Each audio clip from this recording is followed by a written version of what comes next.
என்னடா ராம் வாய் மூடிக்கிட்டு இருக்க? சார்மதியை பற்றி கேட்டால் நீயே வாய் திறக்க மாட்டேப்ப? டேய், அதை எப்படி உன்கிட்ட சொல்கிறதுன்னு எனக்கு தெரியலடா.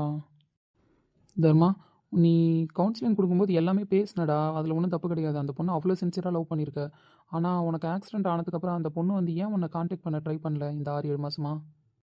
அவளுக்கு என் வீடு தெரியும், ஒரு வாட்டி சொல்லியிருக்கேன். இருந்தாலும் அவள் ஏன் என்னை டிஸ்டர்ப் பண்ணுன்றதுக்காக காண்டாக்ட் பண்ணாமல் இருந்திருக்கலாம். சரி, அட்லீஸ்ட் கால் பண்ணியிருக்கலாம்ல. என் மொபைல் மிஸ் ஆகிடுச்சிடா அந்த ஆக்சிடெண்ட்டில். இப்போ நான் வேறு நம்பர் தான் யூஸ் பண்ணுறேன், அதனால் அவள் அந்த பழைய நம்பருக்கு ட்ரை பண்ணியிருப்பா. சரி, உனக்கு எப்படி ஆக்சிடென்ட் ஆச்சுன்னு உனக்கு ஞாபகம் இருக்கா? அது நான் நைட்டு ஸ்டேஷனில் இருந்தாண்ட கிளம்புனேன். ரொம்ப ஜாலியாக கிளம்பிட்டு இருந்தேன். ஏன்னா நான் அவளை கோயிலுக்கு கூப்பிட்டு போகிறேன் அப்படின்னு சொல்லியிருந்தேன். அதனால் நான் ரொம்ப எக்ஸைட்மெண்ட்டோட போயிட்டு இருந்தேன். அவளை வந்து பஸ் ஸ்டாப்பில் வெயிட் பண்ண சொன்னேன். அவங்கள போய் அன்றைக்கி நைட்டு மீட் பண்ணியாடா? வர சொன்னேன்னு சொன்னேன். உனக்காக அவங்க வெயிட் பண்ணிட்டு இருந்திருப்பாங்களா? போய் அவங்கள மீட் பண்ணி எதனா பேசுனியா? சொல்லுடா, அது மட்டும் இன்னும் புரியவே மாட்டுது. அன்றைக்கி நைட்டு நீ அவங்கள பார்த்தியா பார்க்கலையா அதை சொல்லு. அன்றைக்கி நைட்டு நான் அவளை பார்க்கவும் இல்லைடா. பார்க்க வரேன்னு சொல்லியிருந்தேன். ஆனால் என்னால் அவளை பார்க்க முடியல. எனக்கு அதுக்கப்புறம் எதுவுமே ஞாபகம் இல்லை. மறுநாள் நான் ஹாஸ்பிட்டலில் அட்மிட் ஆயிருந்தது மட்டும்தான் எனக்கு தெரியுது. நான் சாருமதியை பற்றி கேட்டால் நீங்கள் ஏன்டா தேவையில்லாத கொஷின் கேட்டுட்ருக்கீங்க? இப்போ தேவையான கொஷின் தான் கேட்குறோம். நீ அந்த பொண்ணை அந்தளவுக்கு சின்சியராக லவ் பண்ணியிருக்க. இந்த 6-7 மாதத்தில் அந்த பொண்ணு என்ன சொல்ல வர? இல்லைடா, நீ அந்த பொண்ணை காண்டாக்ட் பண்ண ட்ரை பண்ணலன்றதுனால அவள் லைஃப்பை தேடிட்டு போயிருக்கலாம்ல. டேய், நான் சீரியஸாக பேசிகிட்டு இருக்கேன், நீ என்னடா சிரிச்சிட்ருக்க? டேய், 6 மாதம் இல்லை, 6 ஜென்மம் நான் அந்த இடத்துல விட்டுட்டு போனாலும் திரும்பி வந்து பார்த்தா அதே இடத்துல தான்டா நிற்பா. அந்த இடத்த விட்டு நவுந்து கூட நின்றுருக்க மாட்டா. ஓவர் கான்ஃபிடென்ட்ரா? இருந்துட்டு போட்டோம், அவன் மேலே வைக்காமல் யார் மேலே வைக்க போகிறேன் சொல்லு. சரி, இப்போ நீ கவுன்சிலிங் கொடுத்ததில் உனக்கு என்ன புரிஞ்சிச்சு? நான் இப்போ சார்மதியை கேட்கறதுல என்ன புரிஞ்சிச்சு? இப்போ நீ ஏன் சம்மந்தம் இல்லாமல் கொஷின் கேட்டுட்ருக்க? டேய் ராம், அவன் தான் சார்மதியை பற்றி தெரியாமல் கொஷின் கேட்டுட்ருக்கான். நீயுமாடா? அவன் தெரிஞ்சு தான் கொஷின் கேட்குறான். உன்கிட்ட இதை சொன்னால் நீ எப்படி எடுத்துப்பன்னு எங்களுக்கு தெரியலையே. சொல்லுடா, எதுவாக இருந்தாலும். அதான் தெளிஞ்சிட்டானே, அப்புறம் என்ன? இதுக்கப்புறம் சொன்னால் ஃபேஸ் பண்ண தான் போகிறேன். சரி, ஓகே, எதுவாக இருந்தாலும் இருக்கட்டும். நாங்கள் உண்மையே சொல்கிறோம். நீ எதுவானாலும் ட்ரீட்மெண்ட்டை பார்த்துக்கலாம். சரி, அந்த பொண்ணு இப்போ எங்கே தெரியுமா? எங்க? அந்த பொண்ணு இப்போ வேறு யாரையோ கல்யாணம் பண்ணிட்டு கன்சீவாக இருக்கா. என்னடா சொல்கிறா? ஆமாண்டா, சிஸ்டர் இப்போ என் ஆஃபீஸில் தான் ஒர்க் பண்ணுறாங்க. நான் அவங்கள இன்டர்வியூக்கு எடுக்கும்போது ரெஸ்யூம் தான் எனக்கு வந்திருந்தது. சரி, உன்னை ஏன் அவங்க வந்து காண்டாக்ட் பண்ணல, என்னாச்சுன்னு தெரிஞ்சுக்க தான் நான் அவங்கள செலக்ட் பண்ணி ஆஃபீஸ்க்கே வர சொன்னேன். வந்ததுக்கப்புறம் நேரில் பார்த்தா தான் தெரிஞ்சுது அவங்க கன்சீவாக இருக்காங்கன்ற விஷயமே. வேறு ஏதாவது பேசினாலா? இல்லைடா, அவங்க ஹஸ்பண்ட் ஏதோ ஃபாரினில் இருக்காருன்னு சொல்லிட்டு இருந்தாங்கன்னு இசை சொன்னான். இசையா? இசையும் இப்போ நம்ம ஆஃபீஸில் தான் ஒர்க் பண்ணுறாங்க. அவங்கள பற்றி தெரிஞ்சுக்கிறதுக்காக அதுக்கப்புறம் இசையை தேடி பிடிச்சி நம்ம ஆஃபீஸ்லேயே ஜாயின் பண்ண வச்சேன். அவங்க கன்சீவாக இருக்கிறதுக்கு காரணம் நீயாக தான் இருப்பேன்னு நினச்ச மச்சான். ஆனால் உனக்கு கொடுத்த கவுன்சிலிங்கில் நீ கடைசி வரைக்கும் அவங்க கன்சீவாக இருக்கிறதுக்கு நீ காரணன்ற மாதிரி எதுவுமே மென்ஷன் பண்ணல. உங்களுக்கு கல்யாணமாக அவளை எப்படிரா? எப்படியும் உனக்கு பழைய ஞாபகம்லாம் வந்துடும். எப்படியும் ஆர்வ கோளாறுல நீ தான் ஏதாவது பண்ணி வச்சுருப்ப, அதான் அவங்க கன்சீவாக இருக்காங்கன்னு நினச்சேன். ஆனால் நீ ட்விஸ்டில் வச்சுருக்க. என்னடா, நாங்கள் 2 பேரும் இவ்வளோ பேசிகிட்டு இருக்கோம், நீ வாயை திறக்காம இருக்க? அவள் கன்சீவாக எத்தனை மாதம் ஆகுதுன்னு உனக்கு எதாவது தெரியுமா? எனக்கு தெரிஞ்சு 5-6 மாதம் இருக்கணும். அவங்க வயிறை பார்த்தா அப்படி தான் தெரியுது. ஏண்டா, எனக்கு அவள் யாருன்னு தெரியாமல் மறந்து போயே இந்த 6-7 மாதம் தான் ஆகுது. அந்த 6-7 மாதத்தில் அவள் கல்யாணம் ஆகி 6 மாதம் ப்ரெக்னெண்ட்டாக இருக்கா. இதை நான் எப்படிடா நம்புறது? டேய், நம்பலாலும் நம்பலனாலும் அதானடா இப்போ உண்மை. டேய், டாக்டர் வந்துட்டு நீ ஏன்டா அப்படி பேசுகிற? வேற எப்படி பேச சொல்கிற இப்போ உங்ககிட்ட? அது வேற யார் குழந்தையாவாச்சும் இருக்கலாம் இல்லடா? ஏய், அப்படி மட்டும் சொல்லாதானே. என் சாரு நான் விட்டுட்டு போனால் 6 ஜென்மம் ஆனாலும் அங்கே தான் நிற்பான்னு சொல்கிறேன். நான் விட்டுட்டு போய் 6 மாதத்தில் அவள் 6 மாதம் கன்சீவாக இருக்கான்னு 2 பேரும் சொல்கிறீங்க.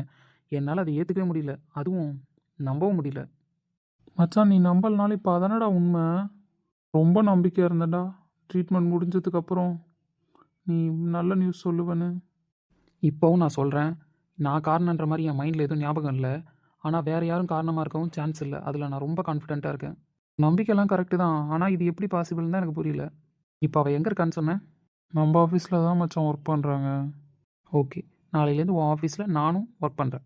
என்னடா பைத்தியகாரத்தனமாக பேசுகிற? தேவையில்லாமல் அந்த பொண்ணை போய் டிஸ்டர்ப் பண்ண போறியா? வாய்ப்பே இல்லை மச்சான். 100 200% சொல்கிறேன். என் சாரும் எனக்கு துரோகம் பண்ணியிருக்க மாட்டா. அதை நான் முழுசாக நம்புகிறேன். ஆனால் அதை நான் எட்டால் இருந்தால் கண்டுபிடிக்க முடியாது. அவள் கிட்டே இருந்தால் மட்டும்தான் கண்டுபிடிக்க முடியும். டேய், இவன் சொல்கிற பாயிண்ட்டும் கரெக்டு தான். ஆனால் உண்மையிலே அவங்களுக்கு கல்யாணம் ஆயிருந்தா என்னடா பண்ணுவ? இல்லை, வாய்ப்பே கிடையாது. கல்யாணம் ஆயிருக்க வாய்ப்பே கிடையாது. சரி, உன் கான்ஃபிடென்ட் உண்மையாக இருந்தால் சரிதான். ஆனால் நீ தான் இந்த வேலையை பார்த்துருப்பியோ? என்னடா மச்சான், உங்கள் லவ் ஸ்டோரி நானும் கேட்டேன். கவுன்சிலிங் கொடுக்கும்போது ரொம்ப ஓவராக தானே பண்ணிட்டு இருந்திருக்க. எஸ், ப்ளே பாயாக தான் இருந்தேன் அவள் விஷயத்தில் மட்டும். அதுதான் என் பெரிய டவுட்டு. மச்சான், மேபி நானே காரணமாக இருந்தால் என்ன பண்ணுறது? பிள்ளைய பெற்று செட்டில் அவர் வேலையை பாரு. டேய் என்னடா நான் இவ்வளோ சீரியஸாக இருக்கேன், நீங்கள் 2 பேரும் காமெடி பண்ணிட்டு இருக்கீங்க. ஏன்டா அவன் கூட தானடா அவன் லவ் பண்ணும்போது சுற்றினேன், அவன் ப்ளே பாய் தானே இருந்திருக்கான், அந்த பிள்ளை எப்படிலாம் கரெக்ட் பண்ணியிருக்கான் நீனு கேட்டிருக்க தானே, பார்த்துருக்க தானே. அது உண்மைதான். அப்புறம் என்ன அளவுக்கு நீ இப்போ மூஞ்சி இப்படி வச்சிருக்க? எனக்கு தெரிஞ்சு இவன் தான் காரணமாக இருப்பான். இவன் தான் அடிச்சு பேசுகிறானே, 6 ஜென்மா ஆனாலும் அதே இடத்துல தான் நிற்பாங்கன்னு. இவன் தான் எந்த வேலையோ பார்த்து விட்ருக்கான். பிடிக்காதடா, பாவண்டா அந்த புள்ள எவ்வளோ கஷ்டப்பட்டிருக்கான் 6 மாசமா. எத்தனை பேர் அசிங்கமாக பேசியிருப்பாங்க. நீயா காரணமாக இருந்தீன்னா என்னால் ஒன்றை கூட மன்னிக்க முடியாதுடா. ஒரு பொண்ணா அவங்க எவ்வளோ வலி வேதனையை தாங்கியிருப்பாங்க.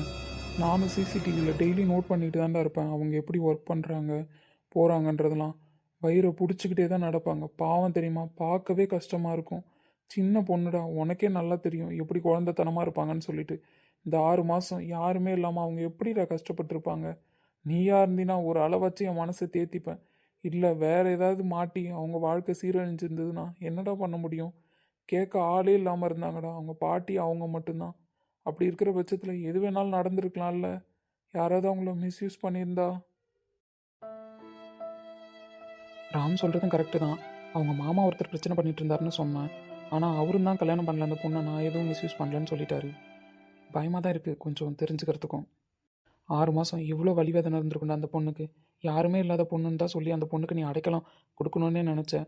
ஆனால் எந்த டைமில் அந்த பொண்ணுக்கு ஆறுதலாக இருக்கணுமோ அந்த டைமில் அந்த பொண்ணு அனாதையாக நின்றுடுச்சு இல்லடா. பாவம் எவ்வளோ கஷ்டப்பட்டிருப்பாள்ல. நான் ஒரு பக்கம் சந்தோஷப்பட்டாலும் ஒரு பக்கம் அவள் எவ்வளோ கஷ்டப்பட்டிருப்பான்னு என்னால் உணர முடியுது. நான் தான் காரணமாக இருந்தேனா, என்னையுமே அந்த குற்ற உணர்ச்சி கொண்டுடுந்தான். நான் எவ்வளோ ரிமைண்ட் பண்ணி பார்த்தாலும் எனக்கு ஞாபகம் இல்லைடா. லாஸ்ட்டாக நான் ஒரு கடையில் போய் நின்னேன், அது மட்டும்தான் எனக்கு ஞாபகம் இருக்குது. அதுக்கப்புறம் நான் ஆக்சிடென்ட் ஆகி ஹாஸ்பிட்டல் அட்மிட் ஆனது மட்டும்தான் எனக்கு ஞாபகம் இருக்குது. என்ன நடந்திருக்குன்னு என்னால் யோசிக்க முடியலடா. ப்ளீஸ் தர்மா, நீ ஆஃபீஸ்க்கு வரணும்னு முடிவு எடுத்தது கரெக்டு தான். நீ வா, ஆஃபீஸ்லேயே இரு, அவங்க கூட இரு. இதுக்கப்புறம் நீ அவங்கள விட்டு பிரிஞ்சிருக்காத. உண்மையை கண்டுபிடிக்க ட்ரை பண்ணுன்னா இதுக்கப்புறம் அவங்கள நீ பிரிஞ்சிருந்தீன்னா என்னாலே அதை தாங்க முடியாது. ராம் சொல்கிறது கரெக்டு தான்டா, நீ ஆஃபீஸ்க்கு போனாலேருந்து. சரிடா. அப்படியே அவளுக்கு ஏதாவது நடந்திருந்தா கூட அது ஏன் குழந்தை தான்டா, அவள் ஏன் பொண்டாட்டி தான். இந்த முடிவில் நீ கான்ஃபிடென்ட்டாக இருக்கலாம் மச்சான், நீ தைரியமாக இறங்கடா, பார்த்துக்கலாம். சரிடா, நாளைக்கு ஆஃபீஸ் வான்னு. அப்பா அம்மா கிட்ட ஏதாவது சொன்னீங்களா? இல்லைடா, அத்தம்மா அம்மா கிட்ட எதுவும் சொல்ல வேணான்னு விக்ரமும் சொல்லிட்டான். அதனால் டாக்டரும் எதுவும் சொல்லலை. ஏய், உனக்கு ட்ரீட்மெண்ட் பார்த்தது யார் தெரியுமா? யாருடா? Psychiatrist mister Dhamu. அப்படியா, யார் அவர்? தங்கச்சியோட மாமனார், அவர் தான் டாக்டர். இவ்வளோ நாள் அது தெரியாமல் வந்திருக்கு. இது முன்னாடியே தெரிஞ்சு தான் உனக்கு ட்ரீட்மெண்ட் பண்ணி எப்பயோ தெரிய வச்சிருக்கலாம். ஐஸ்வர்யாவே பார்க்க போகணும்னு நினச்சிட்டு இருந்தேன்டா. கடைசியில் பாரு, அவர் வந்து எனக்கு ட்ரீட்மெண்ட் பார்த்து அவர் என்ன முன்னாடி வந்து பார்க்குற மாதிரி ஆயிடுச்சு. உன் பிரச்சனையும் கொஞ்சம் முடி, அவளையும் போய் பாருங்கள். உங்களால் அவள் லைஃப்பை ஸ்டார்ட் பண்ணாமல் தான் இருக்கலாமா. அப்பா அம்மாவெல்லாம் பிரிஞ்சிருக்கோம் அப்படின்ற ஒரு கில்ட்டி அவள் மனசுக்குள்ளே இருக்க போல் அவர் ரொம்ப ஃபீல் பண்ணி பேசினார். 6 மந்த்தாக பைத்தியக்கார மாதிரி சுற்றிட்டேன்டா. பாவம், அவள் என்கிட்ட மட்டும்தான்டா ரொம்ப ரிலாக்ஸாக பேசிக்கிட்டு ஜாலியாக இருப்பா. என்கிட்டே அவளை எதையும் சொல்ல விடாத அளவுக்கு என் சுச்சுவேஷன் அவளை மாற்றி வச்சிருச்சு. பாவம், அவளை போய் ஃபஸ்ட்டு பார்க்கணும்டா. சரிடா, அப்புறம் என்ன, கிளம்பலாமா? அப்புறம் எப்படி சார் கூப்பிட்டீங்களா? அதான் வந்தேன். என்ன ஒர்க்கு சார் இருக்கு? இவன் ஏன் ஒரு மாதிரி பேசுகிற இப்போ எம்டின்னு? சொல்லுங்க எம்டி சார், என்ன ஒர்க்குக்காக என்ன கூப்பிட்டீங்க? ரைட்டு, நேற்று நடந்த கலவரத்தில் இவளை நம்ம காண்டாக்ட் பண்ணாமல் விட்டுட்டோம்.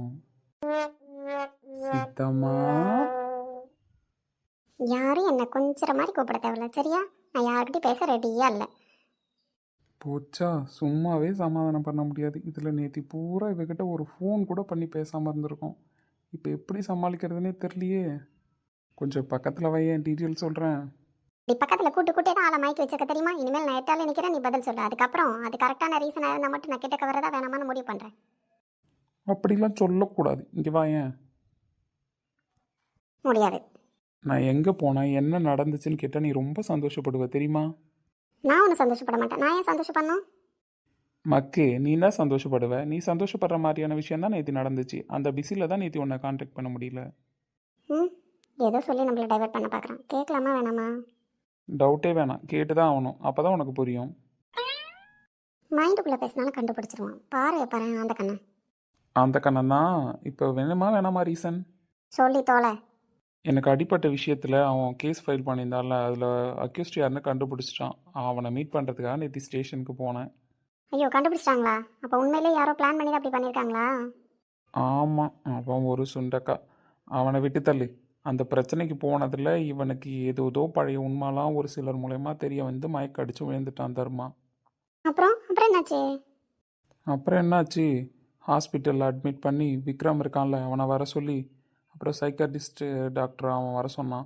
அவங்க வந்து ஃபுல்லாக நேற்று ட்ரீட்மெண்ட் தான் போயிட்டு இருந்துச்சு, ஹாஸ்பிட்டலில் தான் இருந்தேன். அதனால தான் நீ ஃபோன் பண்ணது என்னால் எடுக்க முடியல, என்னாலையும் ஃபோன் பண்ணி உனக்கு ரீசன் சொல்ல முடியல. அப்படியா? அப்புறம் தர்மன் இப்போ எப்படி இருக்காங்க? என்கிட்ட சொல்லியிருக்கான்ல, நான் வந்து பார்த்துருப்பேன்ல. அந்த அளவுக்குலாம் பெரிய இதெல்லாம் கிடையாது. அதனால தான் நான் என் அப்பா அம்மா கிட்ட கூட இன்னும் இந்த விஷயத்தை பற்றி சொல்லலை. அத்தை மாமா வந்தாங்க, அதோட சரி. அப்படியா? இப்போ பரவாயில்லையா அவருக்கு? பரவாயில்லையாவா? அவனுக்கு பழசெல்லாம் ஞாபகம் வந்துருச்சு தெரியுமா? சூப்பர் ராம். அப்போ சாருமதி மேம் யார் ஞாபகம் வந்து போச்சா? அவங்க கன்சீவாக இருக்கிறதுக்கு அவர் தானே காரணம். அதுதான் பெரிய ட்விஸ்டே அங்கே. அவனுக்கு கவுன்சிலிங் கொடுத்ததில் அவனுக்கு எல்லாம் ஞாபகம் வந்துருச்சு. அவன் கவுன்சிலிங் கொடுத்தப்பையும் அதை சொல்லலை, முழிச்சதுக்கப்புறமும் அதை சொல்லலை. அவன் தான் காரணன்ற மாதிரி அங்கே எங்கேயுமே ஸ்டேட்மெண்ட் இல்லை. அப்புறம் அதான் எனக்கும் தெரியல. அதனால தான் அவன் ஆஃபீஸ்க்கு வரான் இருக்கான். இனிமேல் ஒரு 10 days இங்கே தான். ஏற்கனவே நம்ம ஆஃபீஸில் கொஞ்ச நாள் எனக்கு கூட கோஆர்டினேட் பண்ணியிருக்கான். இங்கே வந்து அவங்க கூட இருந்தால் தான் உண்மையை கண்டுபிடிக்க முடியும்னு அவன் நம்புகிறான். அதெல்லாம் கரெக்டு தான். அவங்க வேற யாரையாவது உண்மையாக கல்யாணம் பண்ணியிருந்தா? அதுக்கெலாம் சான்ஸே இல்லை சீதா. நானே நம்புகிறேன். அவனுக்கு அந்த நம்பிக்கை இருக்காதா என்ன? அவன் அவ்வளோ கான்ஃபிடென்ட்டாக இருக்கான். அப்புறம் அந்த குழந்தை எவ்வளோ நடந்தாலும் இவன் காரியத்தில் இவன் கண்ணா இருப்பான். ஆமாம், நேற்று பூரா என் பொண்டாட்டியை பார்க்கல. எவ்வளோ ஏக்கா இருக்கும். இருக்கும் இருக்கும். நான் மட்டும் பார்த்துட்டாருன்னு. அதனால தான் சொல்கிறேன், பொண்டாட்டி கிட்ட வரியா? வர மாட்டேன். வரியா? நான் எழுந்து வரட்டுமா? என் பொண்டாட்டிக்கு மாமா மேலே ஆசை இருக்குது, வெளியில் தான் சொல்ல மாட்டா. ஐயே, என்ன ஐயா, இன்னும் கொஞ்சம் கிட்ட வர்றது. போதும் போதும். நல்லபடியாக அந்த பிரச்சனை முடியணும்ல. பாவம் சாருமதி மேமை பார்க்கவே கஷ்டமாக இருக்குது. எனக்கும் கஷ்டமாக தான் இருக்குது. இந்த பிரச்சனை ஒரு முடிவுக்கு வரும்னு நம்புகிறேன். அவன் வரட்டும், அவன் வந்து ஹேண்டில் பண்ணால் தான் இந்த பிரச்சனை கரெக்டாக இருக்கும். அப்புறம் சீதா, மாமாவை கண்ணன் நேற்று பூரா ஃபீல் பண்ணியா? சொல்கிறதுலே ஒரு அழுத்தமாக தெரியுதே. ராம், நீ எங்கே போனாலும் என்கிட்ட சொல்லிட்டு போனேன். நீ திடீர்னு ஆளை காணோம், ஃபோனும் எடுக்கல, ஏதோ ரீசனும் சொல்லலை. எனக்கு எவ்வளோ கஷ்டமாக இருந்துச்சு தெரியுமா? நேற்று நைட்டு பூரா எனக்கு தூக்கமே வரல. எனக்கும் தான். அவனை அந்த நிலமையில் பார்த்தோன்னே எனக்கு என்ன பண்ணுறதுனே தெரியல. அதனால தான் உன்னை கான்டாக்ட் பண்ண முடியல. இந்த மாதிரி உன்னை ஒரு சில சுச்சுவேஷனால தான் நான் கான்டாக்ட் பண்ணாமல் போவேனே தவிர வேணும்னே எதுவும் பண்ண மாட்டேன் சீதா. நான் புரிஞ்சுக்கிறேன். அதனால தான் நீ வரட்டும் நான் வெயிட் பண்ணேன். சாரிண்ணா, இதுக்கப்புறம் இந்த மாதிரி பண்ண மாட்டேன். எங்கே போனாலும் உன்கிட்ட சொல்லிகிட்டே போகிறேன். சரி, அப்புறம் அப்புறம் அது வந்து I love you Ram. I love you Sita. Ram, சொல்லுடி. அது வந்து என்ன? நான் வேணா? நீ வேணா? ஒன்றும் இல்லை. எதுவும் சொல்ல வந்தல்ல? இல்லை, நான் எதுவும் சொல்ல வரல. சீதா, பர்மிஷன் கிராண்டட் போலே. ஒரு நாள் பிரிஞ்சிருந்ததுக்கு இவ்வளோ எஃபெக்டா? கேட்காமலே கிடைக்கும் போலையே. இப்படியே தெரிஞ்சிருந்தா இன்னொரு நாள் கழிச்சே வந்திருப்பேன். என்ன? அப்போ முழு மனசோட தான் சொல்றியா? டக்குன்னு சொல்லிட்டு ப்ரிப்பேர் ஆக முடியல. நீ என்ன எக்ஸாமுக்கு ப்ரிப்பேர் ஆகிற? இல்லை, இருந்தாலும் ராம்,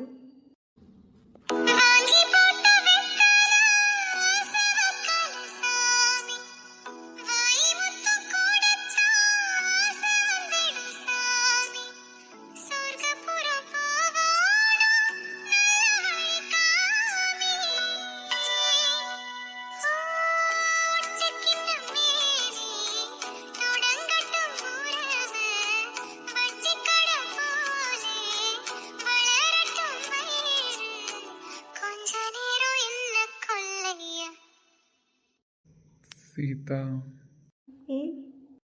தேங்க்யூ பொண்டாட்டி. இதுக்கெல்லாம் தேங்க்ஸ் சொல்லுவாங்களா? ஆமாம், ரொம்ப நாளாக கேட்டுகிட்டே இருந்தேன். திடீர்னு நம்ம கேட்காத நேரத்தில் அந்த விஷயம் கிடைக்கும்போது எவ்வளோ ஹாப்பியாக இருக்கும் தெரியுமா? நீ சந்தோஷமாக இருந்தால் ஓகே தான். ஆமாம், இப்போ மட்டும் மேடம்க்கு என்ன தைரியம் வந்துச்சு சாருக்கு கொடுக்கறதுக்கு? ஏதோ தைரியம் வந்துச்சு, வேணானா போ. அதெல்லாம் ஒன்றும் இல்லை, ஹாப்பி தான் சாரும். கிட்ட வாங்க, இன்னொரு டைம் கொடுத்து பார்க்கலாம். ராம் ப்ரோ, வேணாண்ணா.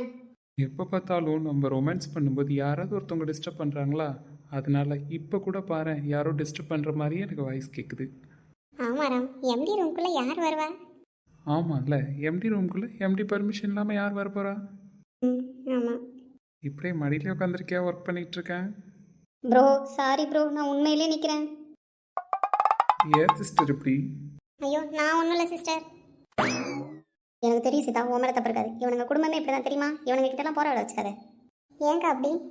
ஒருத்தன் லவ் பண்ணதுக்கு ரிசல்ட் அல்டிமேட்டாக இருக்குது. இதில் இவன் வேற ஆரம்பிச்சிருக்கான். ஓ ரிசல்ட் எந்த மாதிரி மாறிடக்கூடாது பாரு. கல்யாணம் வரைக்கும் கொஞ்சம் வெயிட் பண்ணுன்னு. சிஸ்டர் அப்படிலாம் சொல்லக்கூடாது. ராம் பிரதர், இருந்தாலும் உங்ககிட்டேருந்து நான் இதை எதிர்பார்க்கல. சரி ஷாக்காக குறைங்க. அக்கா, நேற்று ஆஃபீஸில் இல்லையா, ஒரு நாள் பார்க்கலையா, அதான். ஒரு நாள் பார்க்கலாங்களா? அப்படி கிட்ட போகாதம்மா. உனக்கு என்ன கல்யாணத்துக்கு 10 நாள் தானே இருக்குது. கல்யாணம் பண்ணிக்கிட்டு போகலான்னு அக்கா பேச்சு கேட்கணும். குட் கேர்ல, நீ கேபினுக்கு போமா. மூவே சரியில்லை. உன்னை அந்த ரூம் பக்கம் விடக்கூடாது. இவனுங்க எது பண்ணாலும் நான் தான் மாட்டிட்டு முடிக்கிறேன். நீ போ ஃபர்ஸ்ட். சிஸ்டர் ஐயோ சினுங்கிறானே. ஆனால் உன் லவுக்கு வந்து நான் டீ ஆத்துவன் நினச்சே பார்க்கல தெரியுமா. எங்க சிஸ்டர், நான் தான் சொன்னேனே இல்லை லவ் பண்ணா உங்களை தான் கூப்பிடுவேன்னு. அதான் நடந்திருக்கு. போதுண்டா சாமி உங்க சவகாசம். ஏமா நீ இன்னும் நின்றுட்டு இருக்க, போலையா? போகிறேன் பாரு. போ சொன்னா அங்கே என்ன பார்க்குது? அப்புறமா வாண்ணே. ஆ அவன் அப்படித்தான் சொல்லுவான். நீ போமா. ஏன் சிஸ்டர் இப்படி? என்ன நினச்சிட்டு இருக்கீங்க உங்க குடும்பத்தில் எல்லாரும்? என்ன சிஸ்டர், டோட்டலாக குடும்பத்தையே இப்படி பேசிட்டீங்க. அசிங்கமாக பேசுவ சொல்லிட்டேன் இந்த மாதிரிலாம் பண்ணீங்கன்னா. அப்படிலாம் சொல்லக்கூடாது. யோ உன்னை பேச வந்த விஷயத்தையே நான் மறந்துட்டேயா. சரி விஷயத்துக்கு வாங்க, என்ன விஷயம்? அம்மா நேற்று ஃபுல்லாக எங்கே போனீங்க? சிஸ்டர் நானே உங்களை கூப்பிட்டு பேசணும்னு நினச்சேன், அதுக்குள்ளே இங்கே கொஞ்சம் கலவரம் ஆயிடுச்சு. நான் பார்த்தனே கலவரத்தை. சிஸ்டர் பிரதர் ப்ளீஸ், முடியல என்ன விட்டுருங்கண்ணா. நீங்கள் விஷயத்துக்கு வாங்க. தர்மாவை பார்க்க போன சிஸ்டர், அவன் திடீர்னு நேற்று மயக்கம் வந்து விழுந்துட்டான். அப்புறம் என்ன, ஹிட்லருக்கு எல்லாம் ஞாபகம் வந்துருச்சு. ஆஃபீஸை நோக்கி வந்துக்கிட்டு இருக்கான். அப்படியா பிரதர்? இந்த நியூஸ் இவ்வளோ லேட்டாக சொல்கிறீங்க? சிஸ்டர் ரொம்ப சந்தோஷப்படாதீங்க, ஆனால் அவனுக்கு அந்த குழந்தைக்கு சம்மந்தம் இல்லைன்ட்டான். ஏன் அப்படி? அதான் தெரியல. அவனும் சாருமதி சிஸ்டரும் பேசினாதான் இதுக்கான ஆன்சர் கிடைக்கும். என்ன பிரதர் இப்படி சொல்லிட்டீங்க? ஆமாம் சிஸ்டர், இதெல்லாம் யோசிச்சு நேற்று நான் பைத்தியம் ஆயிட்டேன். என்ன பண்ணுறதுனே தெரில. வரட்டும், கண்டிப்பாக சொல்யூஷன் கிடைக்கும். தோ வந்துட்டானே. Hi Hitler. Hi sister. உடம்பு எப்படி இருக்கு? பரவாயில்ல சிஸ்டர். என் சாரு எவ்வளோ கஷ்டப்படுத்திட்டு இந்த உயிர் இன்னும் எதுக்கு இருக்குன்னு யோசிச்சுட்டு இருக்கு. பிரதர் அப்பெல்லாம் சொல்லாதீங்க. என்ன நீங்கள் என்ன வேணும்னே பண்ணீங்க. அவளை எவ்வளோ உருகி லவ் பண்ணீங்கன்னு எங்கள் எல்லாருக்குமே தெரியும். அப்படி இருக்கும்போது நீங்கள் வேணும்னே அந்த மாதிரி பண்ண மாட்டீங்க. இல்லை சிஸ்டர், இதுக்கு எப்படி சொல்யூஷன் தர்றதுன்னு எனக்குமே இன்னும் புரியல. புரியாத புதிராகவே இருக்குது. அதெல்லாம் ஒன்றும் கிடையாது.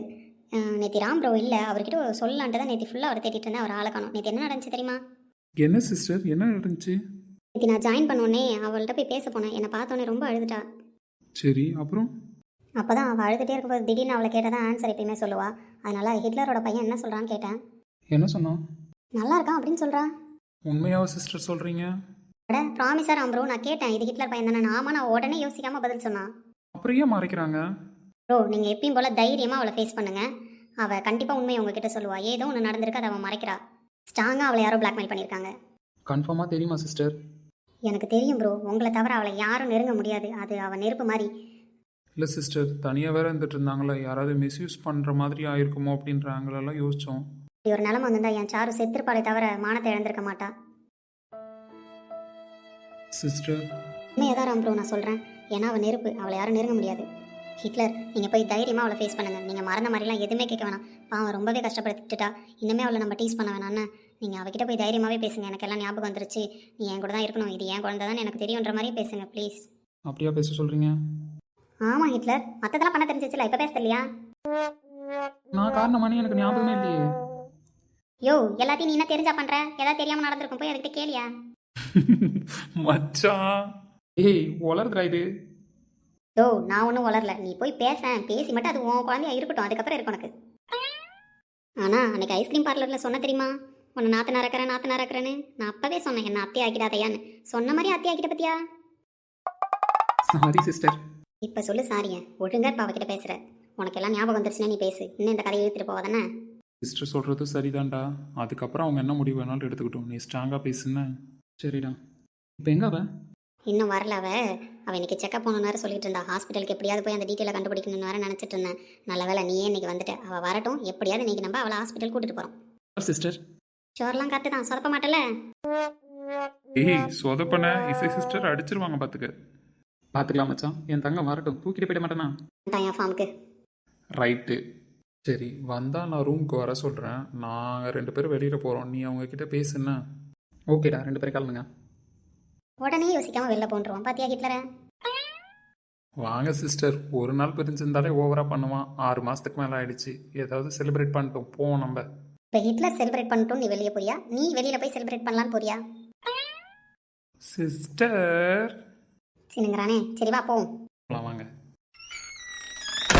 நினைக்கிறேன். பார்க்க ரொம்ப எக்ஸைட்மெண்ட்டாக இருக்கே. பார்த்து ரொம்ப நாள் ஆச்சுல்ல.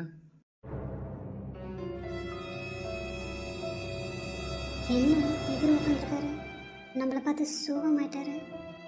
ஏன் தங்கம் எவ்வளோ கஷ்டப்பட்டு பண்ணி உன்னை இப்படிலாம் பார்த்து நான் சந்தோஷப்பட வேண்டிய நேரத்தில் இப்படி கஷ்டப்பட்டுட்டு உட்கார வச்சுட்டேன்னா? ஐயோ, ஃபீல் பண்ணுறாரு போலே. ஏதாவது ஞாபகம் வந்திருக்குமா? நம்ம நார்மலாக இருப்போம். சார், எம்டி கூப்பிட்டாருன்னு சொன்னாங்க, நீங்கள் இருக்கீங்க. தங்கம் என்ன ஷாக்கா பார்க்குற? இந்த பைத்தியக்காரனுக்கு எப்படி எல்லாம் ஞாபகம் வந்துச்சுன்னு யோசிச்சுட்டு இருக்கியா? யார் நீங்கள்? எதுக்கு என்னை பார்த்து இப்படி கூப்பிட்றீங்க? போதும் தங்கம், உன்னை நான் கஷ்டப்படுத்தேன்னு தானே போதும். சார், நீங்கள் யாரும் நினச்சி பேசுகிறீங்க. நான் போகிறேன்னு.